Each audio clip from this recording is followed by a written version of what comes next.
What are some forward-looking projects that the World Council is working on? It's a good question. One of the biggest appeals for gold, certainly for consumers, is it's a physical asset. You can take it home or you can have it stored on your behalf, but when it's allocated to you, there's no credit risk. There's that sense of security that you get in holding gold, and that will endure. But what is changing, though, is preferences for how people transact in financial markets. And the gold market isn't immune from that. And what I mean is we need to think about digitization. So you've still got a physical asset, but you digitize how people access that asset.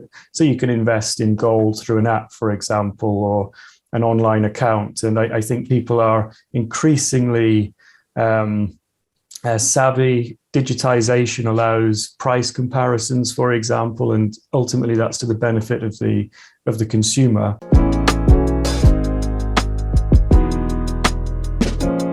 As the price of gold increases, many investors have retreated to using gold as an alternative to paper currency. Glint, a British fintech with an app and a debit card, enables users to save, exchange, and spend in physical gold and multiple currencies. For more on this, let's bring in the CEO of Glint, Jason Cousins. How does this work that's different from the dollar and different from crypto? Well, the first thing, of course, is that the dollar used to be backed by gold until 1971, and the Fed took off the backing. And ever since then, we've grown this magic money tree that's just created huge amounts of money supply into the system and created inflation. Normally, that's quite insidious, a few percent every year.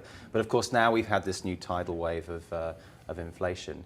Gold, of course, is created when two neutron stars collide. You can't print it. The Fed can't print gold. That's why it stores its value. But the problem with gold is you can't spend it, can you? You can't pop down to your local supermarket and buy some cereal. And that's the problem. So what we've done with Glint's technology is allow you to buy the gold and, as you said, save it and spend it with the Glint MasterCard. So somebody has to take it, I take it, or is it monetized so that you can use that as if it were just a regular card? You just download the app, you register, you can deposit some US dollars into there. Your dollars are covered by FDIC insurance up to $250,000.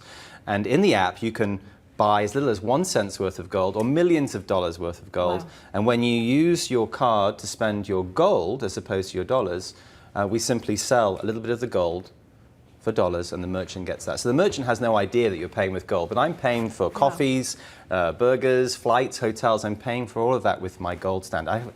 We're giving people their own personal gold standard because people know that gold is security, and now Glint is that technology is the secret to that.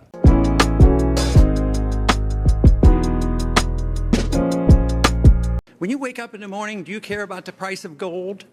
Well, I pay attention to the price of gold, but I think it reflects a lot of things. It reflects global uncertainties. I think the reason people hold gold is as a protection against what we call tail risk, really, really bad outcomes. And to the extent that the last few years have made people more worried about the potential of a major crisis, then they have gold as a protection. Do you think gold is money?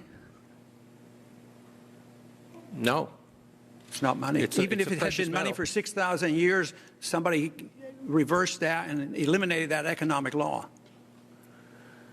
Well, it's an asset. I mean, it's the same. Would you say Treasury bills are money? I don't think they're money either, but they're a financial asset. Why do central banks hold it? Well, it's a form of reserves. Why don't they hold diamonds? Well, it's tradition, long-term tradition. Some people still think it's money. I yield back. My time is up. Thank you.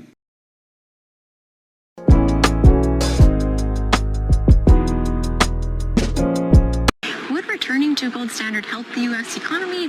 Can you talk a little about your thoughts on that? Well, I would say I don't see it so much as returning, but more of a back to the future. Okay. I think that what a gold standard stands for is monetary discipline for its own sake. That is, if money is supposed to be a unit of account and a reliable measure and a dependable store of value, it really shouldn't be subject to who's the chairman of the Federal Reserve. And I think that money needs to be stable and provide the foundation for productive economic growth. And when money is just a variable that financial markets toss around, or it's part of a derivatives formula, or it's part of someone speculating on currencies, it's not serving the private sector in the sense of providing that reliable unit of account so you can make plans. And under a gold standard, you did have that stability, and I think that's what's missing. And so I like the idea of a gold standard. I mean, it could be used in a very cryptocurrency way. The point is, do you have a unified money system so that when you talk about the international marketplace, everyone is playing on a level monetary playing field?